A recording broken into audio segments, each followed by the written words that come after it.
Amongst all the different types of people the world has seen, amongst all of the accomplishments humanity has produced, amongst all of the intellectuals, celebrities, athletes, doctors, lawyers, artists, real or fiction, there's been one species of human that has been the one and true awe and admiration of everyone. Their accomplishments in the domain of relationships are overwhelmingly memorable. Their character in the face of logic and common sense, their unique ability to unite all types of people of all different backgrounds is above everyone else.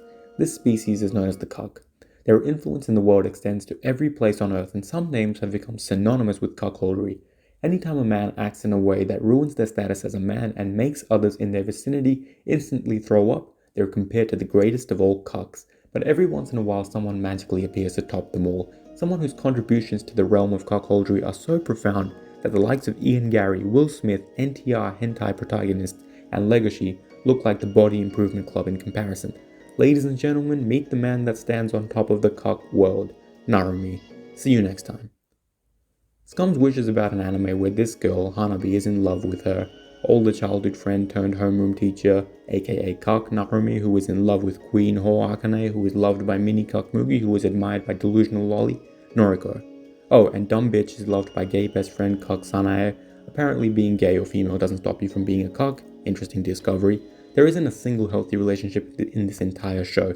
Every character is completely boring or unlikable, and everyone is either involved with more than one person at a time, or is okay with their person being involved with more than one person at a time. I swear whoever made this show wanted the audience to punch their screen whilst beating themselves off at the same time. In every single scene, the characters only make one of two choices. Either they make an objectively terrible choice, or the one that leads to the spiciest scene. Often both happen together. Our show starts off with dumb bitch and minicuck entering into a relationship because their respective crushes are adults who would go to prison if they got romantically involved with children. That didn't stop Queen Whore though, she just doesn't give a fuck about anything, or gives too many fucks if you know what I'm saying. Throughout the story we see the different romantic dynamics play out with side love interests getting involved with main love interests for no reason but to create spice and drama. King of Cocks eventually ends up in a relationship with Queen Whore because he's the only guy who is okay with her cheating on him because she likes doing it and he wants to make her happy? Yup, I look back at the show and that's actually what happens. His immense cuckoldry stands out from every other misogynistically, disgustingly selfish guy who doesn't want to see his girlfriend get raw dogged by another dick. This entire show is based on one concept. Cuckoldry, I mean love.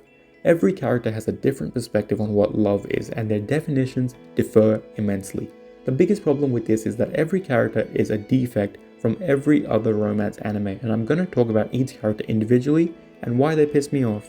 Does this dumb bitch not know that King of Cocks is an adult and a teacher at her high school and practically half raised her and would go to fucking prison if he tried anything? She starts a relationship with Mini Cuck because he could help her fill the loneliness left by King of Cocks, and she could pretend Mini Cuck is King Cuck whilst they smash? Okay, so they're friends with benefits and they hook up. But she has the audacity to describe it as a fake relationship and fake love. Like, bitch, you're just hooking up, don't get all Play-Doh on me. She also hates Queen Whore for trying to date King of Cocks because Queen Whore is doing it to make dumb bitch jealous. So dumb bitch tries to date one of Queen Whore's friends to make her jealous. In other words, she's whoring herself out to make a bigger whore jealous. Good strategy, fucking dumb bitch. She has a friend named Gay Cuck who sleeps with her all the time and dumb bitch enjoys it because fan service. There's no other reason. I literally could not figure out why dumb bitch continues to sleep with her despite wanting to be just friends. Like, she literally keeps saying she wants to be just friends with Gay Cuck whilst simultaneously sticking her tongue halfway down her throat. Sure, dumb bitch, I believe you. This is the friend she tells you not to worry about. Do you have any normal friends, Hanabi? You either hate everyone or try to sleep with someone, or don't do anything when someone tries to sleep with you. I'm starting to think you're a little promiscuous. I'm going to talk about Queen Whore before the rest because she's central to everything. I don't want to sound like I'm over-exaggerating when I say this. Akane has single-handedly redefined what it means to be an undesirable woman.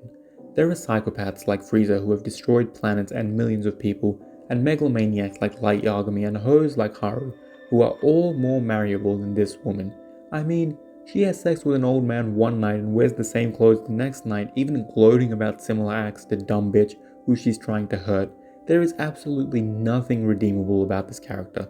She goes out and smashes old men, young men, her students, her classmates, her teachers, random people, all because in her words, she wants to be desired. She goes after guys not because she's interested in them, but because someone else is interested in them and is satisfied when they get hurt. She is psychologically broken and is deserving of the title Queen Whore. Her version of love is being desired by someone who will desire her even if she constantly desires other cocks. Guys, I just want to say that some people don't deserve love. If it's a girl like this, just marry a body pillow with Rem's face on it. It's still more admirable, I promise you. If you don't, you'll become like this guy. Meet the king of cocks, Narumi. This guy makes me feel embarrassed to be a man. I wish I could teleport him to the Attack on Titan universe and let Titans bend him over and have their way with him. What went wrong in his childhood to turn him into such a cocklord? He literally tells the Queen Whore that he loves her so much that she can cheat on him as much as she wants if it makes her happy. You know why? Because true love is about seeing your wife happy regardless of who's making her happy. Get that Titanic BS out of here. This is what true love looks like. Sometimes when I see people get bullied, I take a second to think if stepping in is the right option, because if the victim is this guy, I might just join the bullies instead. This is the guy that blesses Lana Rhodes' marriage. He is the guy that taught Will Smith everything he knows. This is the guy she tells you not to worry about, and she's actually telling the truth. Other than that, he doesn't actually do anything important in the show. He is literally just a pillar of cuckoldry. But after him, we do have the mini-cuck, who is slightly less useless.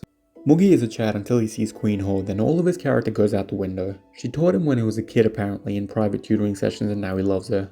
Yeah, seems legit. She purposely leads him on because of course she does.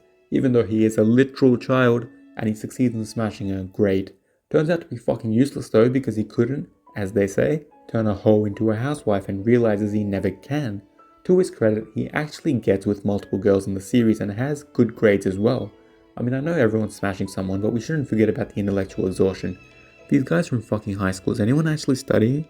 He gets involved with dumb bitch, and surprise, surprise, all that hooking up leads to real feelings. Wow, who saw that coming? The delusional lolly named Noriko loves the idea of him because she thinks of him as a prince and herself as the princess. She's delusional, alright. And there's a gay cuck called Sanae who likes dumb bitch and often sleeps with her knowing she's with someone else and loves somebody completely different. The stupid thing about her is that she questions her sexuality whilst actively making out with a girl, like someone questioning if they're a murderer whilst burying bodies after killing them.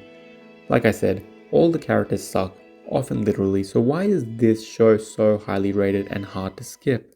First and most important reason is spice. Every single episode has a spicy scene. You will never get bored of the spice, there's plenty of that.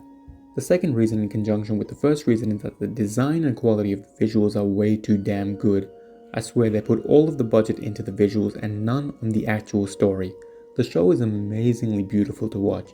It has a soft, bright, and endearing look to it, making all the characters somewhat bearable because they are nice to look at. The music, visuals, atmosphere, and slow pacing give the show a very comfortable to watch feeling.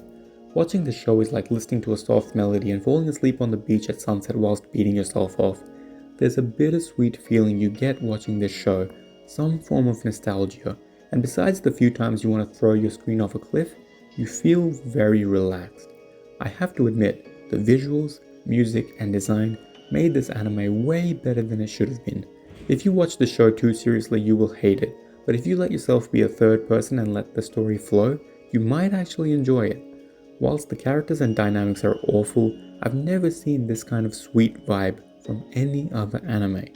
Once you start watching it, it becomes impossible to skip because the soothing vibe keeps you locked in till the end of the show. If you have an evening or two, this might just be a relaxing watch. Till next time.